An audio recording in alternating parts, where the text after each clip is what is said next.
Estamos ao vivo! É isso aí, deixa eu ver se tá tudo certo aqui com o celular, com o som do celular. Fala, Sani!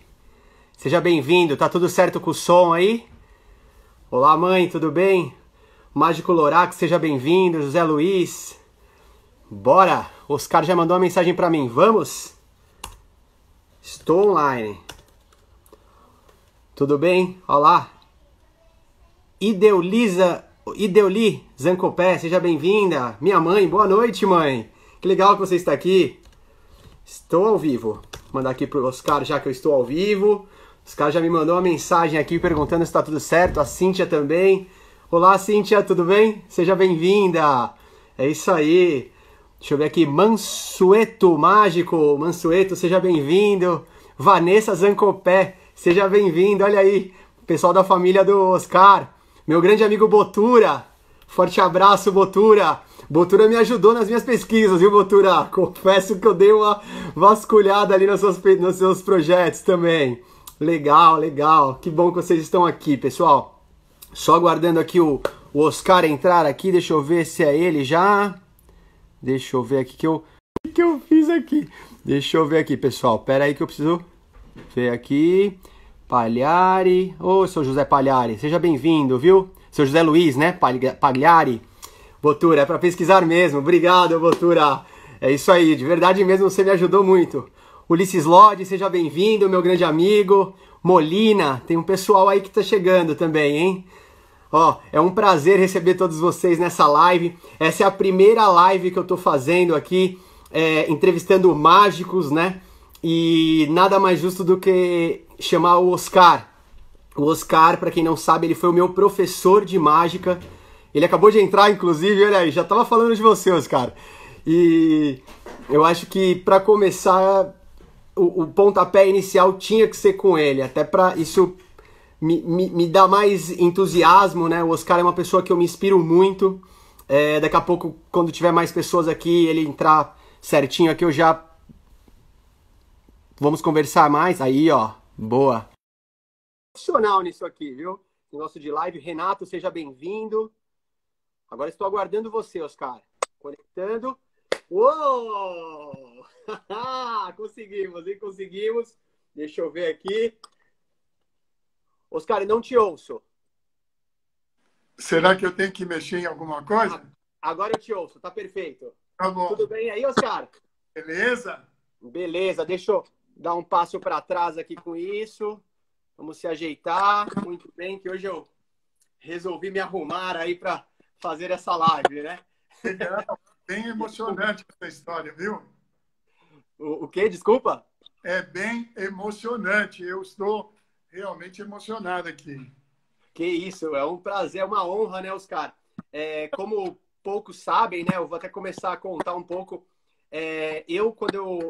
Meu pai que arrumou, né, o curso da Academia Brasileira de Artes Mágicas, né? Ele Lembro que vocês iam juntos, inclusive. Exato, ele que encontrou o folheto num jornal, acho que era um encarte, e ele me convidou. E eu, na época, eu não tinha o menor interesse por mágica. A minha história ela é diferente dos outros mágicos, porque eu não tinha aquele kit de mágico que todo mundo ganhou, e eu não tinha esse kit. E aí eu acabei caindo de paraquedas lá, mas de verdade, Oscar, eu vi mágica de verdade com você, cara. Que legal, eu fico muito feliz, porque as lembranças são muito boas, inclusive da participação do seu pai junto com você, né? Então foi muito bom. Ele acabou não seguindo a mágica e você, que não tinha interesse, virou mágico de verdade, né? Verdade. E ele tinha um grande viés, porque ele era palestrante, né? Meu pai, ele era palestrante, então ele tinha tudo para poder usar mágica dentro do trabalho dele. Perfeito. E, na verdade, ele acabou seguindo os caminhos e eu, assim, fui brincando de ser mágico, né? Acabei me desviando um pouco do caminho, mas, como vocês dizem, né? O bichinho me picou. E aí, quando o bichinho... Queria agradecer aos amigos que entraram, o Gran Fernand, Felipe Valério, Geraldinho, que estão aí presentes. Tem muitos mágicos aqui presentes, viu, Oscar? Tem o nosso amigo Botura. Ulisses Lodge.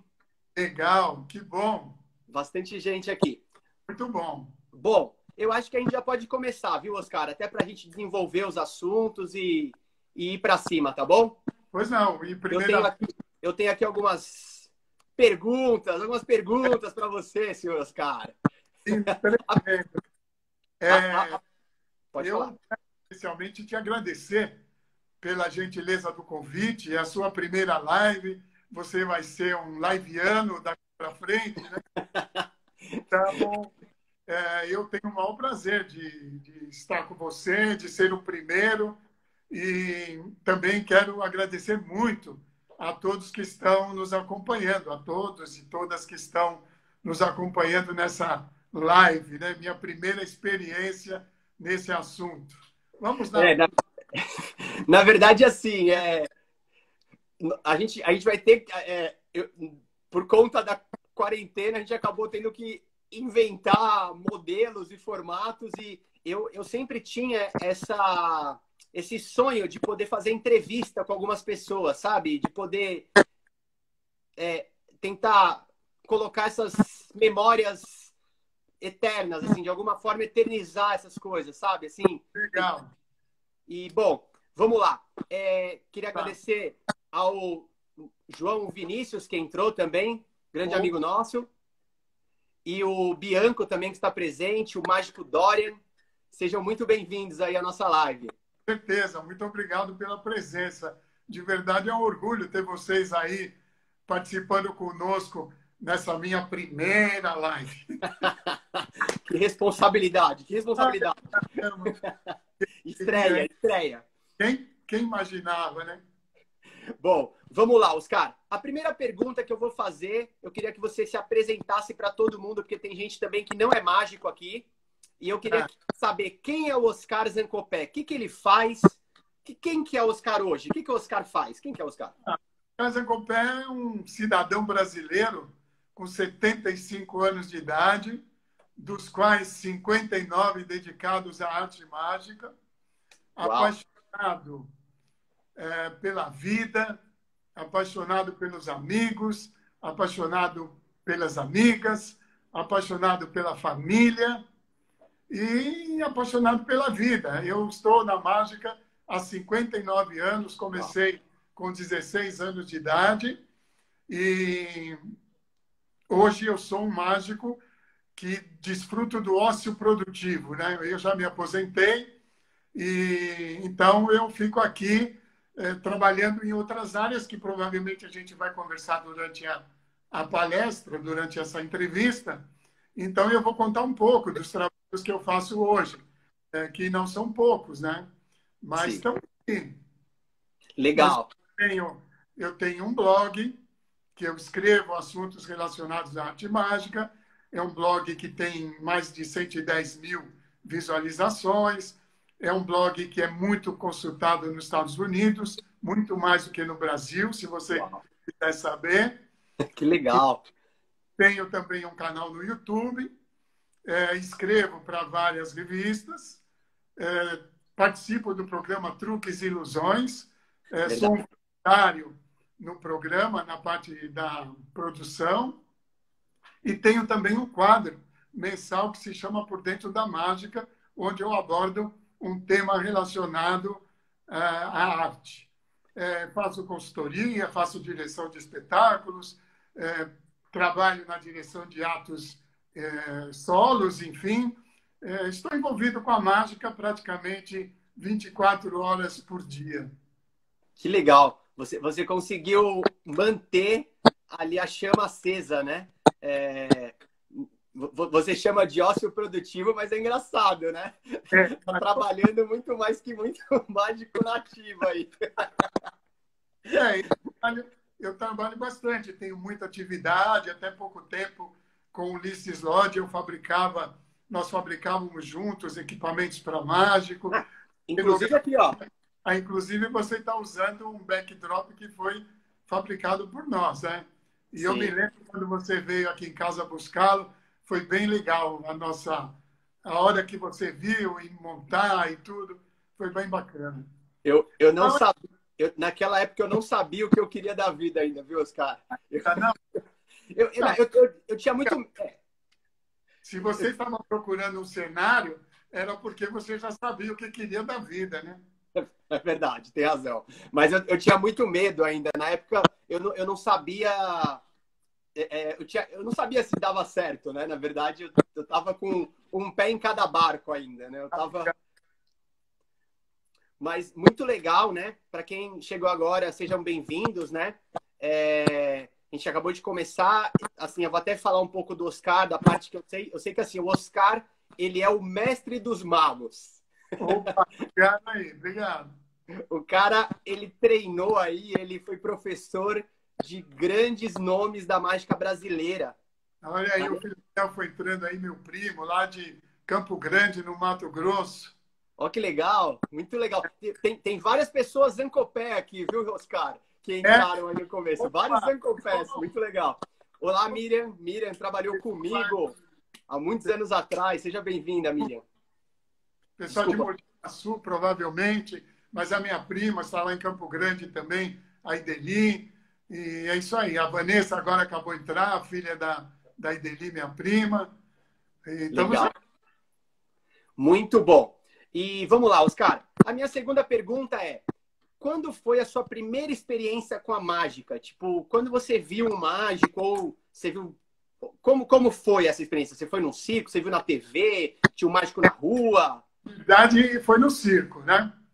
Eu, eu era muito pequeno, eu devia ter uns 8 anos de idade, mas eu conheci o circo já nessa idade. E, de verdade, assim, o circo chegava no meu bairro, eu estava lá porque eu não conseguia comprar os ingressos, então eu ia me oferecer para a dona do circo para vender balas, pirulitos, pegava aquele tabuleiro, ia nas arquibancadas, né? É o pirulito, baleiro, bala. Com isso eu entrava no circo, né? Sem pagar ingresso. Ou às vezes o circo chegava e eu desfilava com o circo no bairro, distribuindo os panfletos, balas e distribuía folhetos para poder estar no circo. E eu Tá. assistia espetáculos, né? E de todos os artistas que se apresentavam, o que mais me chamava a atenção, de verdade, era o mágico. Eu gostava de ver o mágico, né? Tanto é que com essa idade já, as pessoas me perguntavam às vezes o que que você vai querer ser quando crescer. Eu dizia, quero ser mágico. Meu pai ficava desesperado, né? Ele achava que era uma brincadeira que eu estava falando. E... Sim. Mas então eu gostava muito desse trabalho do mágico. E a minha sensação era essa, de que eu queria ser mágico mesmo. E eu montava na minha casa, tinha lá no quintal de casa, tinha uma parreira de uva, e nessa parreira eu colocava lá uns lençóis, uma coisa, e montava um cirquinho, né? Que se chamava o Sim. Cirquinho do Carmo. E eu cobrava ingressos da molecada. E a última vez, eu me lembro, era 50 centavos de cruzeiro. Mas eu lotava, Uau. tal, era muito engraçado isso. E eu, com a ajuda de algumas meninas, alguns meninos também da minha turma, a gente montava uma comedinha, montava alguma coisa. E eu achava que fazia mágica e fazia algumas coisas que eu acreditava, né, que fossem mágicas. Mas Legal. outras coisas, a gente fazia comédia, fazia palhaço. Eu cheguei a fazer um número de rola-rola, inclusive, meio que Uau. pouco, mas era o que eu via no circo e acabei fazendo também. Mas era pequeno, não era nada muito grandioso, mas fazia e por aí. Mas depois, eu já com 10 anos, quando eu saí da escola primária, o meu pai me pôs para trabalhar. Então, eu fui Tá. para o salão de barbeiro, fui trabalhar no salão de barbeiro para aprender a profissão de barbeiro. E então eu trabalhava no salão durante o dia e à noite eu ia fazer o ginásio, né? Eu já estava com quase 11 anos, eu saí da escola com 10, mas Tá. então eu fui fazer o ginásio, estudar o ginásio e fiquei até os 14 anos no salão de barbeiro. E depois eu, com 14 anos, fui trabalhar numa metalúrgica, porque meu pai queria que eu fosse torneiro mecânico e não mais barbeiro. Era o que dava dinheiro na época, Oscar? Eram profissões assim da moda, né? Que tinham Tá, mais oportunidade. Por exemplo, meu barbeiro talvez pudesse ser um dono de um salão de barbeiro. tá, Como torneiro mecânico, eu poderia ser um gerente de uma metalúrgica, de uma oficina, enfim, de uma coisa assim. tá, Era uma profissão que realmente dava um certo status para as pessoas que tinham essa profissão. E eu fui tá. trabalhar na metalúrgica, eu tinha 14 anos, entrava às 6 da manhã, saía às 2 da tarde, e aí eu montei, onde lá eu fazia o meu circo, aí nós tiramos a barreira de rua e montamos um quartinho lá, e eu montei um salão de barbeiro. Então, eu trabalhava na metalúrgica até as 2 da tarde, ia para casa cortar cabelo até às 6 da tarde, e depois ia para a escola até às 11 da noite, 10 e pouco da noite, para Caramba. ir ao ginásio, né? E Isso isso você tinha uns 15, 16 anos, é isso? 14 até Uau. 16 anos. Então, Tá, eu, eu fiquei lá até 16 anos, quando eu descobri a mágica. E como eu descobri a mágica? Com como? 13 Essa é anos. a próxima pergunta. Ah, tá. Como? Manda bala, vai.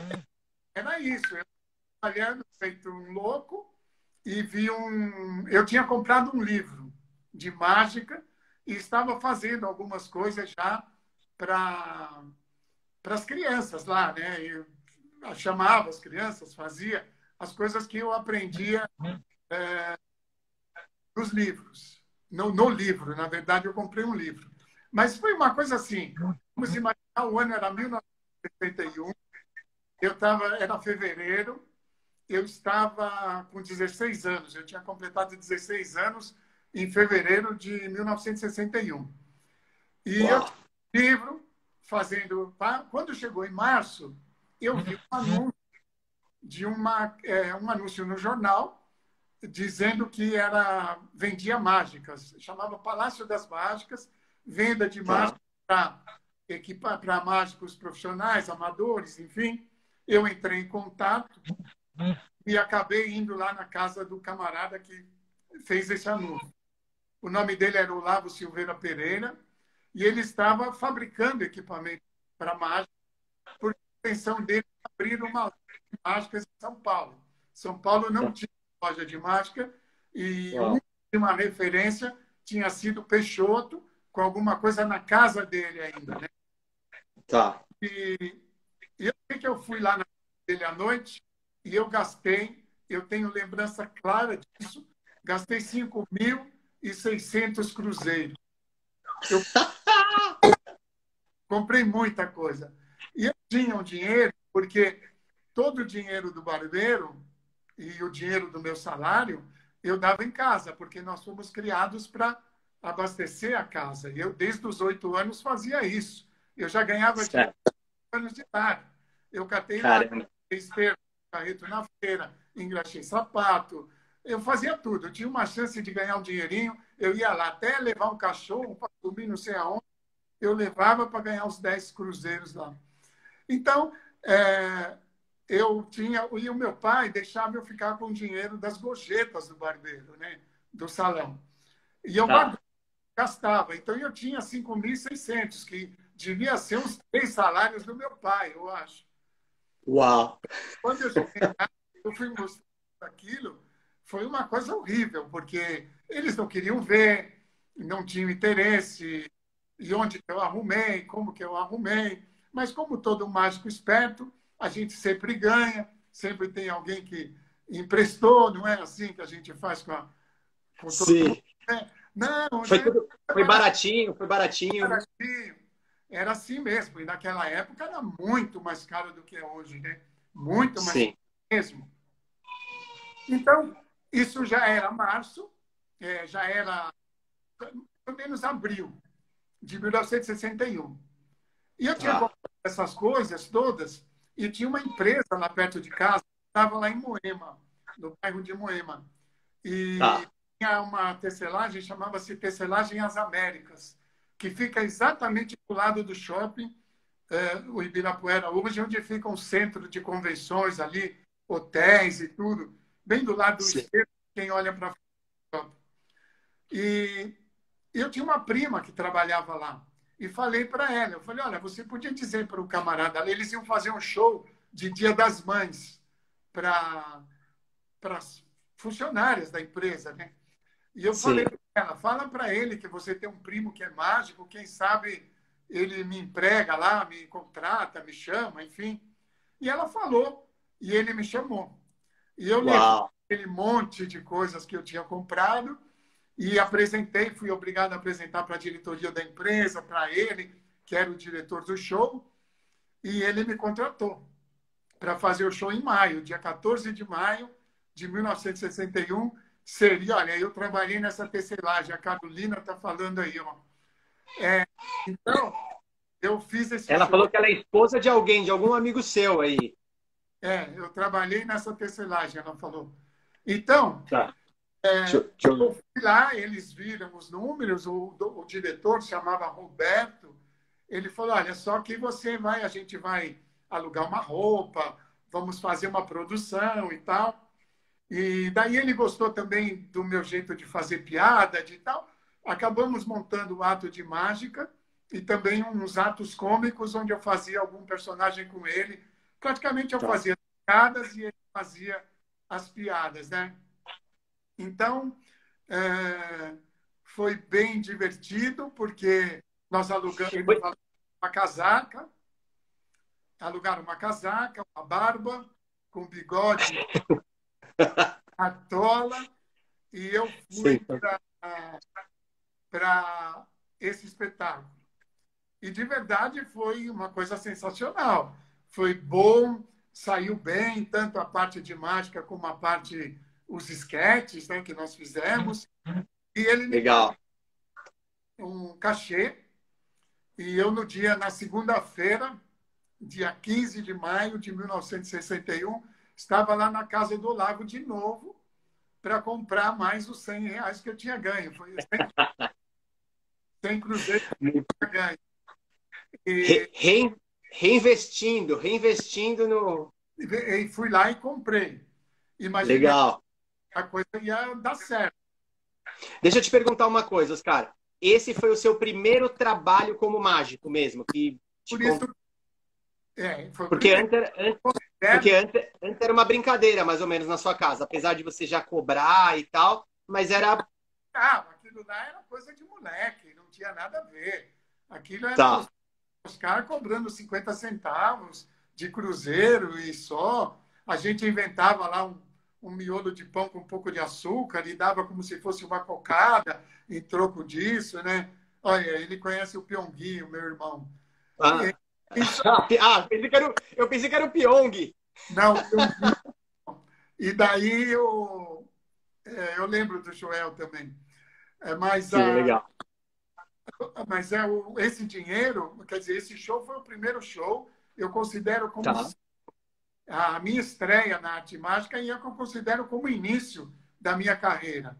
Então, eu considero 14 de maio de 1961 o primeiro show, porque de verdade começou lá para março, a diferença é muito pouca, né? Oficialmente.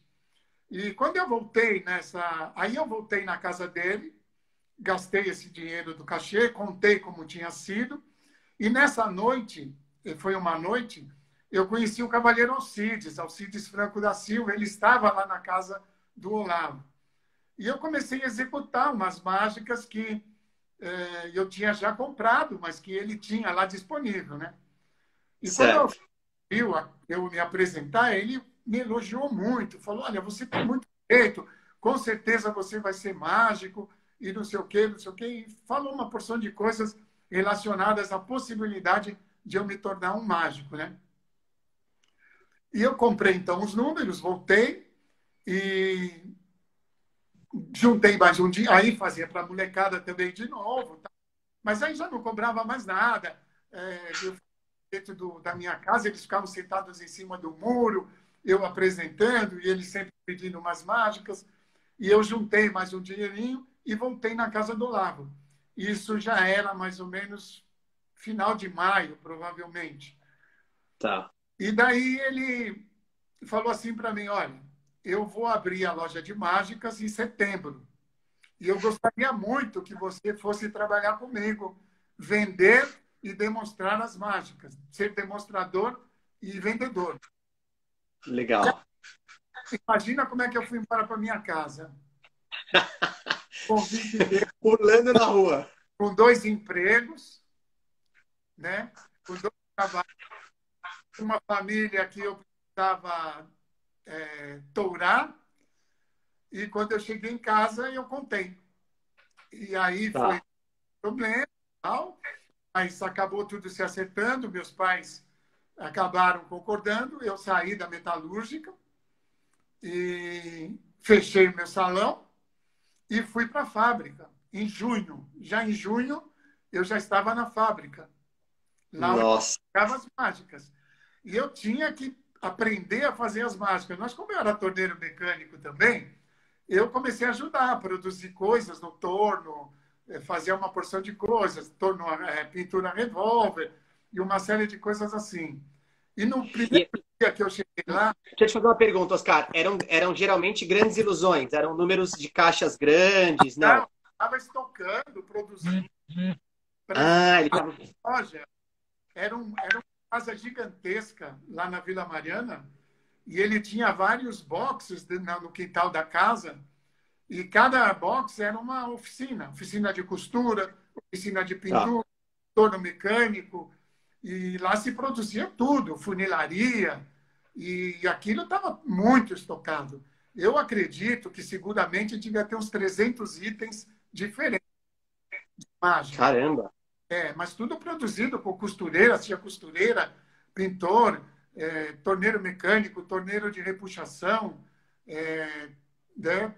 E então eu fui para lá. No primeiro dia, quando eu cheguei, ele me deu um livro do Peixoto e disse assim: olha, você começa a estudar isso aqui, me deu um jogo de bolas e quando eu voltar depois do almoço, eu quero ver você manipulando as bolas. Também as bolas que ele tinha me dado para. Então, comecei a treinar, a ler o livro e tentar entender o que era aquilo tudo, né? Depois fui aprendendo outras coisas e fui também aprendendo os números que estavam sendo fabricados para poder depois vender na loja. Isso era junho, julho e agosto, setembro a loja inaugurou em setembro e eu fui para a loja. A loja ficava ali na José de Barro, numa galeria que sai da Dom José para 24 de maio. Sei onde é. E ficamos lá. Foi a primeira loja. E a loja teve um movimento muito bacana, porque não tinha loja de mágicas. Os mágicos eram poucos, né? E muitos precisavam ter equipamentos para ter o seu repertório. E o pouco Sim. que tinha eram números maiores, números de grandes ilusões. Então, a loja começou a fornecer equipamentos de pequeno porte, de médio porte, e ali começaram a chegar os mágicos todos. E aí eu comecei a ver os mágicos que eu via no circo chegando, e eu tinha que atendê-los, né? Isso que me deixava mais encantado, porque como assim, né? Vem um de mim e eu tenho que atender, né? Vem o Cardini, tinha um mágico que depois virou ventríloco, não estou me lembrando o nome dele, mas ele também apareceu na loja, eu gostava muito dele. E, então, foi assim. Isso já foi setembro. E você era a linha de frente, né? Você ficava no balcão da loja, né? Então, Sozinho. todo mundo que fosse procurar mágica tinha que falar com você. No primeiro dia, ele foi embora, ele abriu a loja, me deu a chave, falei, eu passo às 6 horas da tarde para pegar o documento. Caramba! É, e daí, Isso, isso em 61, Oscar? 61, 61, cara. 1961. Não Você tinha internet, não tinha celular, não, mas não. pensar, não tinha videotape, não tinha fita de áudio, não tinha nada disso. Não tinha Co- automóvel no Brasil, o pouco que Caramba! tinha dado, não tinha indústria automobilística aqui ainda, era tudo difícil. A televisão não era em cores e por aí, né? Legal. A gente tinha que pôr um bombril na antena da televisão para a televisão, entendeu? E, bom, eu sei que foi isso. A loja abriu em setembro, então, vamos dizer, 6 meses depois do que eu já tinha, um pouco menos até, né? De 5 para 9, dá 4 meses. Eu já estava no Clube Mágico Paulista, Tá. porque apareceu Pascoal Mirati, apareceu Tenente Odilon de Oliveira, que era o presidente lá, e tantos outros. O Enio apareceu lá também, já era da associação, Irineu, e me levaram para a associação. Então, eu entrei Tá. como sócio, comecei a frequentar a associação também, e comecei a ir nos shows da associação ajudar os mágicos que estavam se apresentando. Eu abria a Tá. cortina, eu punha microfone em cena, porque era um só, num pedestal, entendeu? É, fazia tudo o que precisava, mesinha de mágico, tirar a mesinha de mágico, fazia realmente contra-regragem, né? E tentando aprender também, eu não tinha ainda aquela casaca, já tinha sido devolvida lá para a Frau, e eu estava Sim. só com um papazinho preto, uma gravatinha borboleta preta e só, né? Bem, um terninho de primeira comunhão, como eu costumava falar, né? Muito bom. É, Muito bom. e eu ia na associação Oscar, fazendo essas coisas, aprendendo com esses mágicos também, né? Mas é isso, mais ou menos. Mas uma coisa legal que eu acho que vale a pena falar é que eu comecei muito depressa e tive que aprender muita coisa muito depressa é, também. eu, eu ia entrar nessa questão que eu ia perguntar como que você aprendeu mágica, né? Porque, como assim, não tinha videocassete, não tinha YouTube, não tinha DVD, não tinha. Eu ia perguntar duas coisas. É que no seu caso você aprendeu porque você estava lá e aí ele te dava material para você treinar e aprender. Eu ouvi muitas histórias de alguns mágicos, Oscar, que às vezes eles tinham que ir num show de um outro mágico e ficar assistindo várias vezes o mesmo show para aprender o que ele fazia. Você É, passou por esse tipo? não, isso a gente até faz, até fez, né? Mas não com relação a números. No meu caso, absolutamente não, porque praticamente tudo aquilo que estava disponível na loja, eu sabia, né? Eu tinha que apresentar bem, porque senão eu não vendia, e Sim. só revelava o segredo depois que a pessoa pagava, porque Boa. era assim, né? Então, se eu fizesse mal feito, provavelmente eu não conseguiria vender e fazer o movimento que ele esperava da loja. E Sim. eu tive que aprender, aprendi muito rápido, de verdade, foi um privilégio, porque ele deixava os números comigo, me mostrava como funcionava, e eu tinha que inventar uma apresentação dos números. Eu não tinha Tá. guia, né? Por exemplo, ele me apresentava o água do nada, 2 copos vazios que daqui a pouco produz água. Ele diz, olha, isso aqui funciona assim, assim, assim, assim, assim. E me largava lá. E eu pegava, eu ia estudando, tentando treinar, Caramba. para depois poder vender na loja, né? Então foi um O- privilégio, foi muito rápido, foi bem depressa mesmo. E nessa coisa, eu entrei num momento, aliás, um momento na arte mágica naquela época, era um momento de muito.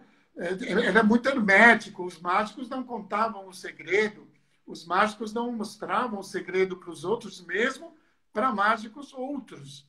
Então, por exemplo, o iniciante chegasse perto do mágico que tinha alguma coisa, saía de lá sem nenhuma informação, porque se tivesse uma roda de mágicos conversando sobre um número ou mostrando um número e chegasse um principiante ou mesmo um amador, eles paravam a conversa, eles paravam a mágica só para o outro não ver ou então não Meu aprender. Deus. Entendeu? Mas eu, felizmente, tive o privilégio de começar a loja. Eles me respeitavam muito, apesar de ser um menino de 16 anos, aqueles mais me respeitavam bastante, porque eu sabia fazer, né? Eu não estava ali, eu mostrava e eles acreditavam naquilo que eu fazia. E mais aí, um movimento muito bom, a loja aí não houve, até não por conta da falta de oportunidades de aquisições de equipamentos, não houve resistência dos mágicos mais velhos em relação à abertura da loja. Não teve esse problema, por exemplo, de vender mágica, de ensinar mágica, que vai banalizar a mágica. Pelo contrário, eles incentivaram, porque a maior parte já conhecia a Europa, já tinha referências de lojas de mágicas na Alemanha, na França, nos Estados Unidos, né? E no Brasil não tinha. Então, eles acabaram achando legal a ideia. Mas a ideia era, a gente só vende mágica para principiante, aquelas mágicas que são consideradas mágicas de principiante, né?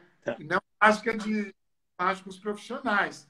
Então, era mais ou menos assim que as coisas aconteciam. Deixa eu te perguntar uma coisa, Oscar. E nessa época você já estava fazendo shows? Não. Você estava trabalhando na loja e fazendo shows? Não. Na verdade, assim, os shows não começam bem aí, né? Nós não tínhamos um mercado de trabalho para mágica. Como que era? Como que era a divulgação? Como que as pessoas sabiam? Por exemplo, tinha mágico em festa? Não, não tinha isso, né? Em evento? Não. Em empresa? Pouquíssimas pessoas de uma camada mais elitizada ou mais bem abastada financeiramente chamavam algum mágico para suas festas. Mas os mágicos que iam, eles eram mágicos que vinham era um grupo de mágicos que tinham espetáculos com grandes ilusões, não tinham números pequenos para uma festa, não existia isso, né? Quando muito, tinha algumas coisas pequenas que eles chamavam de micromagia, mas que não era mais para brincar no balcão do bar, brincar com os familiares, né? Era mais ou menos por aí. Então, eu me lembro de um mágico me falar que tinha feito uma festa e tinha levado a mala moscovita na festa de aniversário. Então, era isso que eles levavam. Pesca melhor Só dando uma explicação, mala moscovita, pessoal, é uma caixa de madeira gigantesca que o mágico ele faz uma transformação junto com uma bailarina. Então, é um aparelho que é muito grande para você colocar numa festa ou num salão. É algo que o ideal é ser apresentado num teatro, por conta do espaço mesmo do aparelho. Pode continuar, Oscar. Isso mesmo. Então, esses eram os números que eles levavam para essas festas, né? Quando tinha que tirar a mesa do bolo para colocar a mala moscovita, né? Os outros números que eles relatavam, que eram poucos os mágicos que faziam isso, mas que relatavam eram todos números grandes, não tinha números pequenos, né? Não se trabalhava. Então, o que acontece com relação ao mercado de trabalho? Nesse momento que a loja começou, setembro, outubro, novembro, foi um movimento muito grande. E dois elementos mágicos, duas pessoas que eram mágicas, que frequentavam a loja, quiseram, então, abrir uma outra loja de mágica. E montaram uma outra loja de mágica. E quando chegou dezembro, eles me convidaram para ir trabalhar na loja de mágicas que eles iam abrir. E ia acontecer em fevereiro de 1962. Portanto, meses depois. O que aconteceu?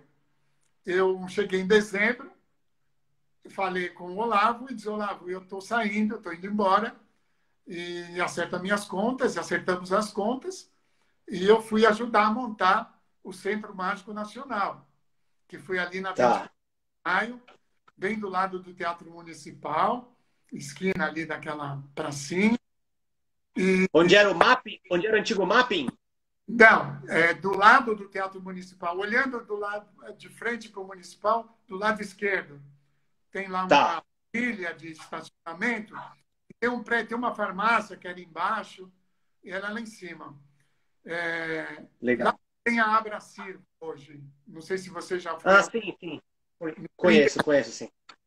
35 da 25 da 24 de maio. 24 de maio. Aí, os sócios eram o Irineu Rodrigues Júnior, que era um advogado, tinha um escritório de contabilidade, era mágico amador, Tá.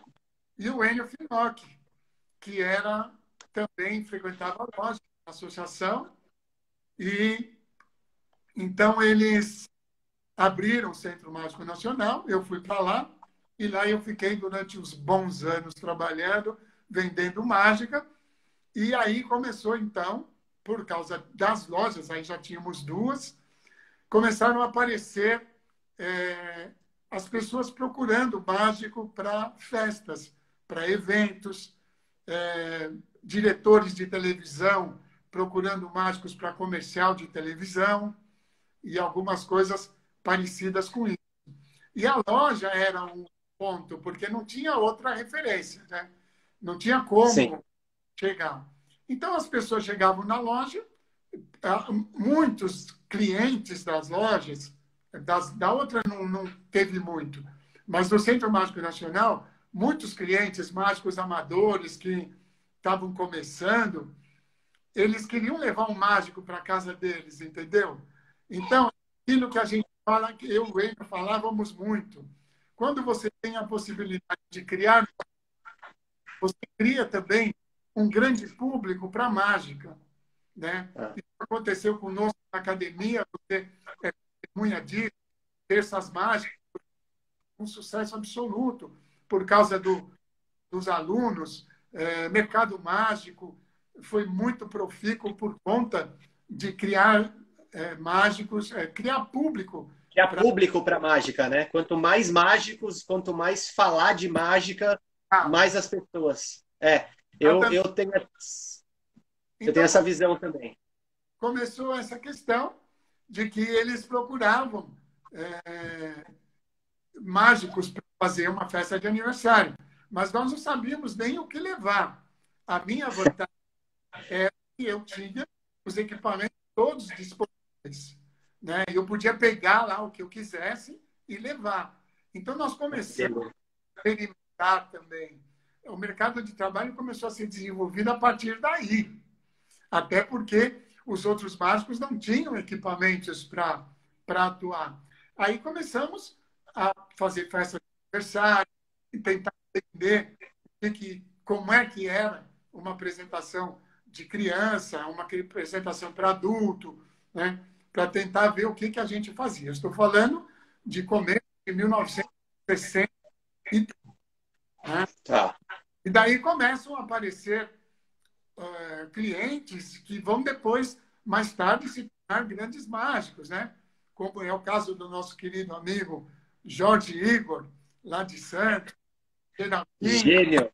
que apareceram para comprar mágicas e que se tornaram grandes mágicos também. O King começou lá comigo também, comprando mágicas.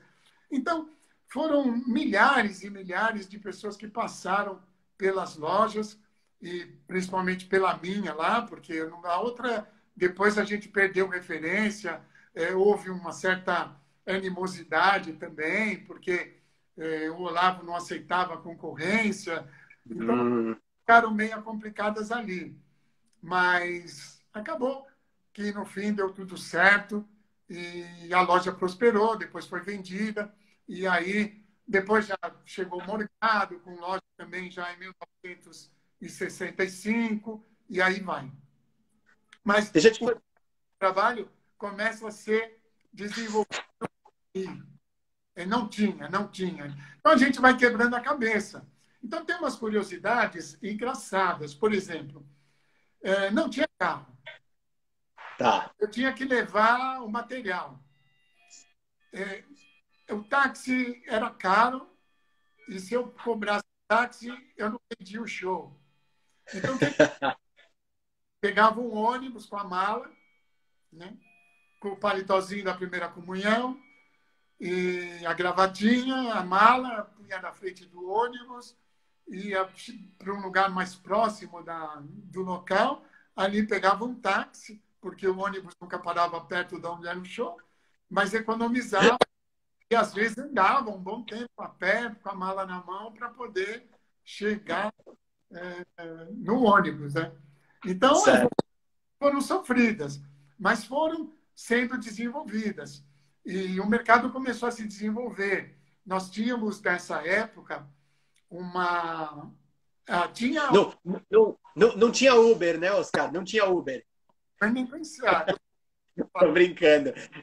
Deixa eu te fazer uma pergunta, Oscar.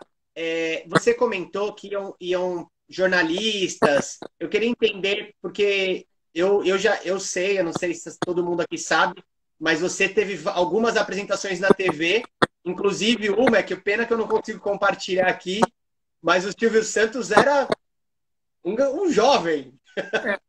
O Silvio Santos... Você também, vocês dois eram jovens. Jovens, eu era jovem também, eu devia ter ali, nem sei, 20 anos, talvez, 18, nem lembro. Eu trabalhei muito com o Silvio Santos. Eu fui muito aos programas dele. Ele fez programa na Tupi, fez programa na Record, fez programa na TV Nacional, né, na TV Paulista, que hoje é a Globo.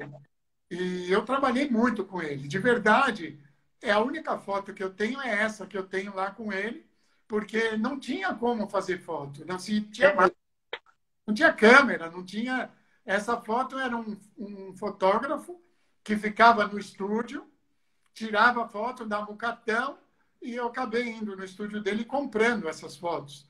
Mas não tinha como. Eu trabalhei com Hebe Camargo, eu trabalhei com Dercy Gonçalves, eu trabalhei com tantos apresentadores de televisão e não tenho foto de nada disso, porque o Wilson Simonal, ele tinha um programa que era... assim, o programa de maior audiência da televisão brasileira, chamava Vamos Embora, era no Teatro Paramount, ali na Brigadeiro Luiz Antônio, onde Sim. É o nome de um banco lá, um teatro. Mas no Teatro Paramount, aquilo ficava lotado. Então a gente fazia tudo ao vivo, porque não era gravado, não tinha nada. Você tinha que fazer gravado, ia lá, gravar e fazia. Mas não tinha foto, não tinha como fotografar, não tinha como gravar, nas televisões não se gravava nada. O videotape veio muito meio mais para frente um pouco, e era muito complicado fazer. Não eram todos os programas que eram gravados, porque era caro, era trabalhoso, enfim, era uma coisa difícil. Então, fotos dessa época sempre foram muito difíceis da gente obter. Obtinha Sim. quando um mágico, algum amigo mais riquinho, que tinha uma câmera fotográfica, tirava umas fotos. Mas só para você imaginar, o filme depois ia para o Canadá para ser revelado. Uau. Caramba! Depois copiado. Não tinha selfie, né, Oscar? Não tinha esse negócio de selfie. Depois... Tô brincando. O Teatro Paramount... Era muito caro. O cara comprava Imagina. 12 poses, ele fazia 2 na festa e estava bom, porque ele tinha que economizar mais. Para fazer nas outras. Né? E quando apagava tudo, na hora de revelar não tinha nada lá dentro e perdia tudo. Oscar, só falando, o Teatro Paramount, ele virou o Teatro Renault hoje. Exatamente. E ele é lindo, né? Um teatro lindo.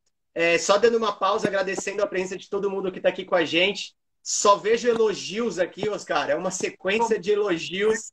Sim, porque eu estou vendo agora aí o Alessandro Luvisuto, lá de Botucatu, também conosco. É muito legal mesmo. São pessoas queridas. Eu estou muito feliz. O legal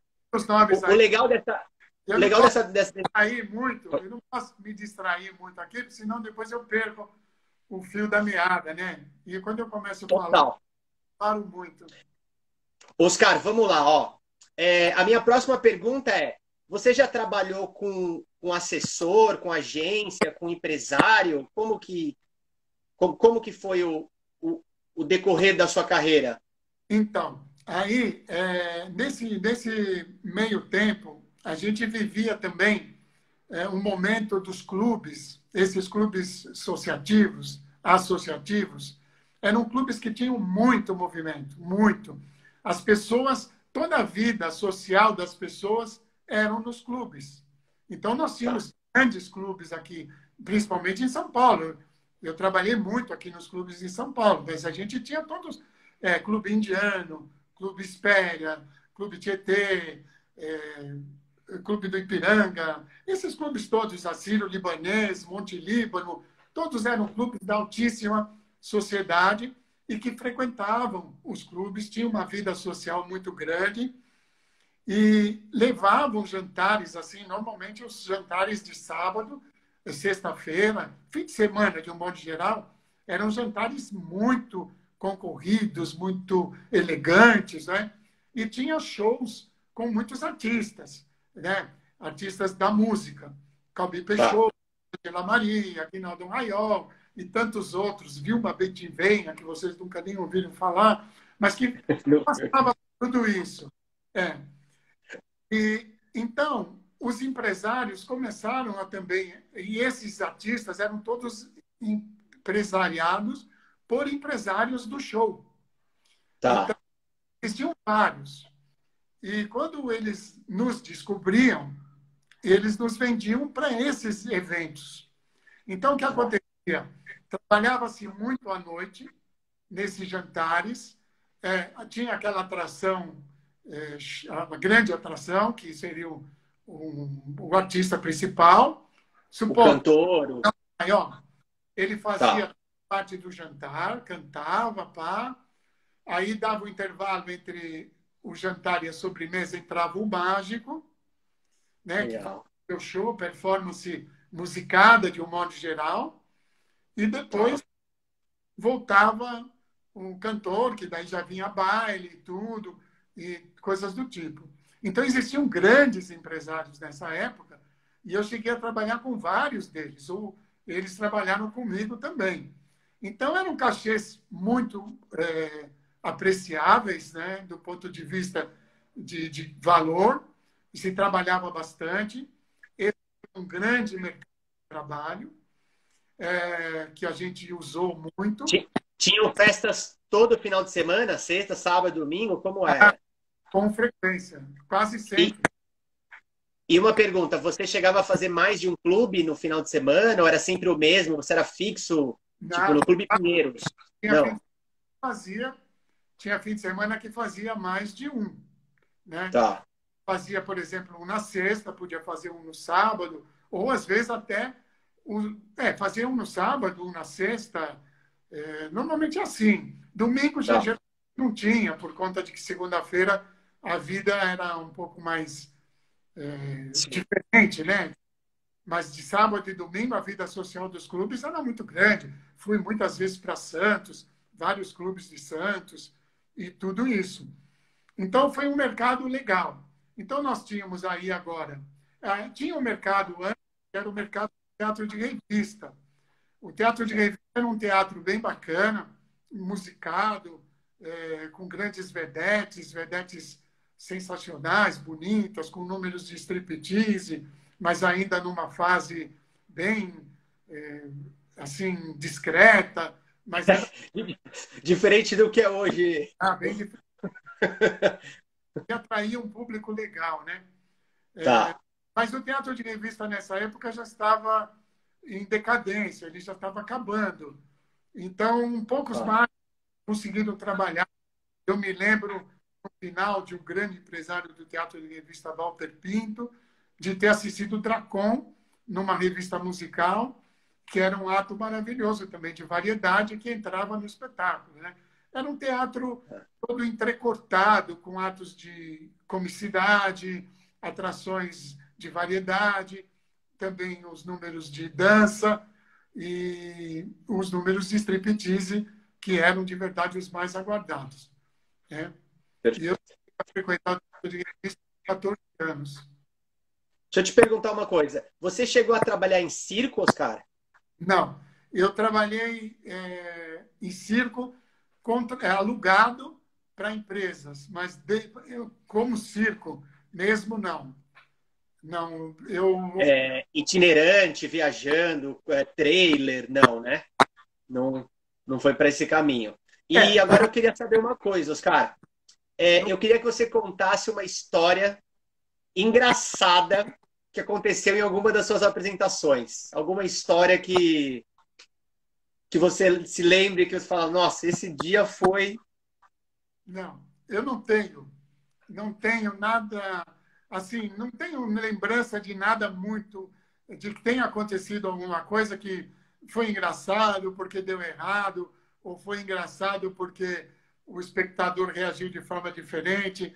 Eu não tenho muito isso. Eu, felizmente, eu nunca tive, assim, nunca deu errado um número, né? Não me lembro de ter errado um número em cena, não me lembro de ter que ter parado porque não deu para continuar. Não me lembro muito dessas coisas assim. Eu me lembro, assim, uma das coisas que ainda me chamam muita atenção é lá do primeiro dia, né? Daquele primeiro show do dia 14 de maio de 1961.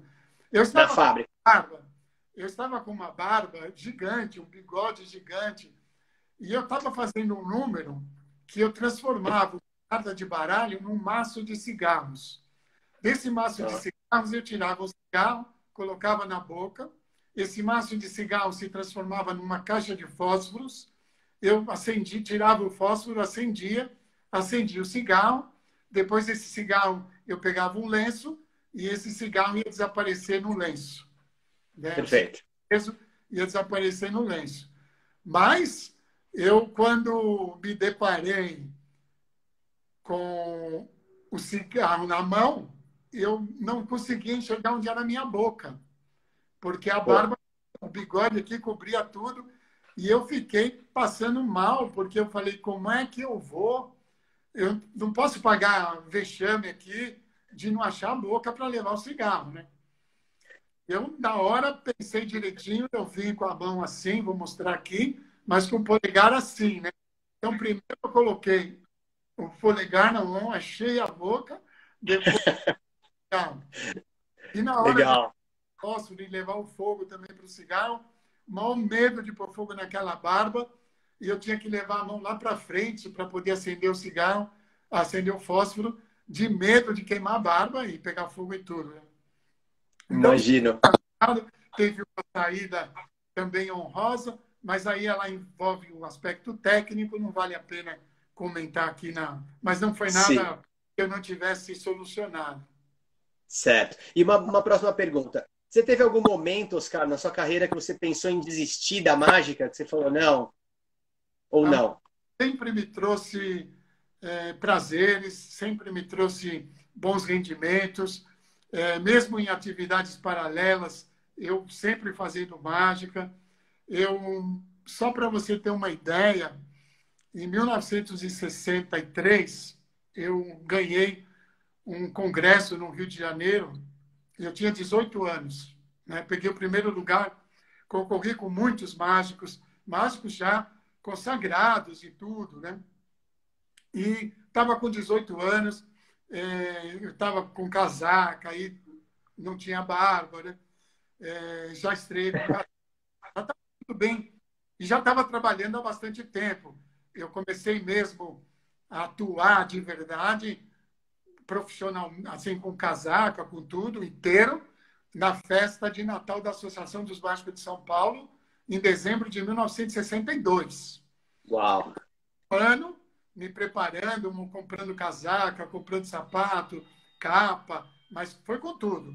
Capa, partner, tudo, produção de cigarros, manipulação, e uma série de plateia, números de plateia.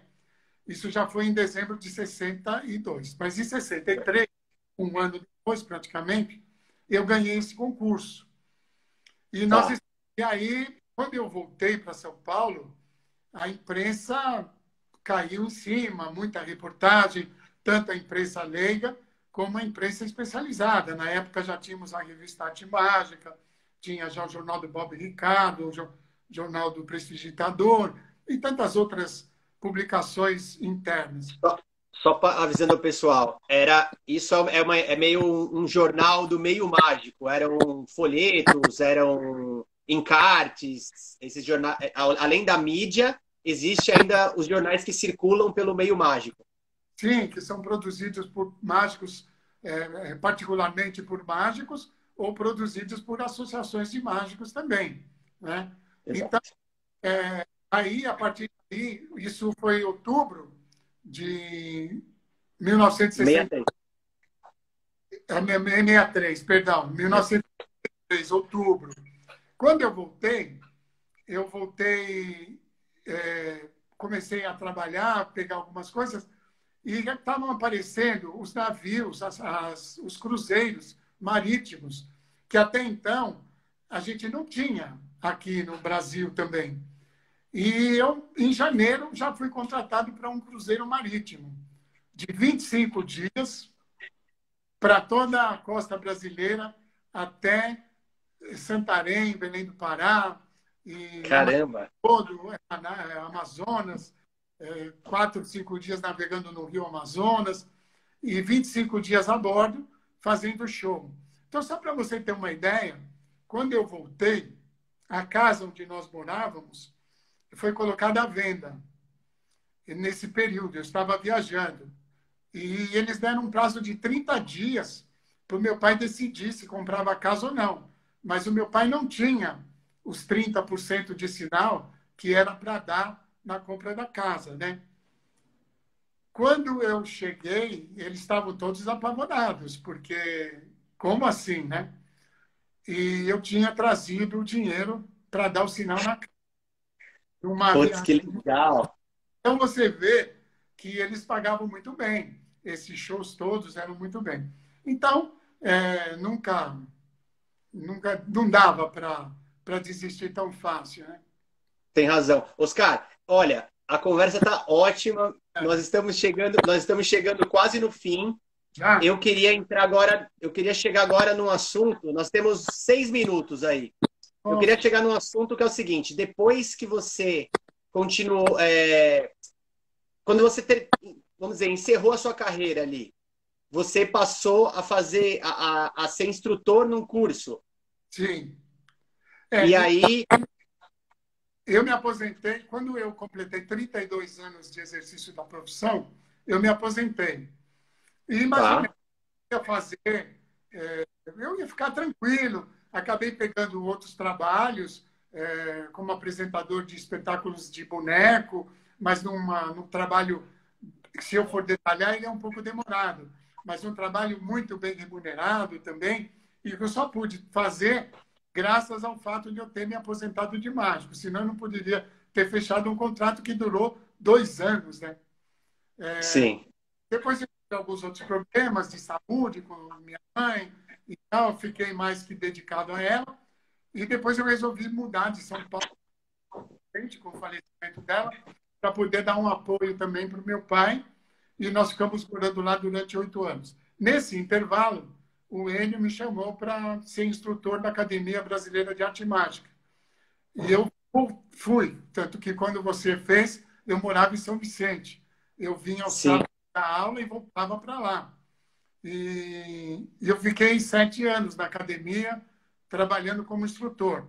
E como instrutor, eu comecei a perceber, comecei a descobrir, na verdade, que eu tinha um conhecimento que eu não imaginava que eu tivesse, né? Porque muito daquilo que a gente falava no curso, quase tudo que a gente falou no curso, foi baseado na nossa experiência, no nosso Sim, conhecimento, na nossa vivência. Então, quando eu comecei a falar, eu comecei a perceber que eu tinha conhecimentos que eu não imaginava que eu tivesse. Então, eu comecei a oferecer alguns trabalhos de consultoria para alguns básicos que terminassem o curso e quisessem dar continuidade. Então, eu comecei com o Hirokan, foi um show maravilhoso. Depois veio o Ulisses Lodge, que está no mercado até hoje, atuando com grande sucesso. É detentor de uma grande fatia do mercado voltado para crianças. E isso foi assim, quer dizer, foi por conta disso que eu comecei também a trabalhar. Comecei a fazer direção, fui muito feliz na direção de atos, porque todos os atos que eu dirigi foram exitosos. E todos os que eu dirigi que competiram também foram premiados, né? Tem 3 títulos da Zoma, tem a Gemária, tem o Festival, o Congresso de Março de 2006, enfim, muitos prêmios. E graças a essa dedicação, né? Sempre voltado para a arte e imagem, é isso. Muito legal, Oscar. E até hoje você faz essa consultoria para mágicos, né? Esse, na verdade, seria sua maior frente de trabalho hoje? Na verdade, poderia ser se nós tivéssemos uma cultura diferente. Os mágicos, principalmente os mágicos brasileiros, eles têm uma resistência muito grande a essa questão da direção, né? Normalmente, a sensação que a gente tem é que o mágico, a partir do primeiro número que ele executa, ele passa a ser autossuficiente e ele acha que não precisa mais de nenhuma outra orientação, né? Então, acaba resistindo muito. Não é muito fácil, é muito difícil, porque há uma resistência muito grande e é difícil, porque você vai orientar ele, não, mas isso eu já sei, já está dominado, ou então você vai orientar que politicamente não é correto, ele vai dizer que ele faz e o público dele gosta, e aí... Funciona, tá funcionando, tá bom, né?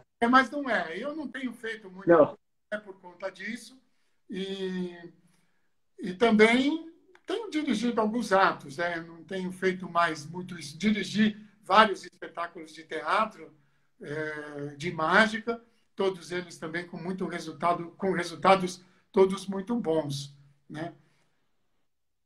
Muito legal. Oscar, a gente está a 1 minuto de encerrar essa live. Parabéns pela live, das melhores que assisti até agora. Quando o tema é mágico, conhecer a história da mágica do Brasil. O pessoal está aqui elogiando, viu, Oscar? É assim, ó, pessoal. Muito obrigado. Uma alegria muito grande ter vocês conosco. Muito, muito feliz que tenham ficado até agora. Olha, eu queria agradecer a sua presença aqui nessa live. Foi emocionante poder falar, contar um pouco da história do Oscar. Oscar é um grande gênio, um grande mestre da arte mágica no Brasil, com uma história incrível que nós todos podemos acompanhar.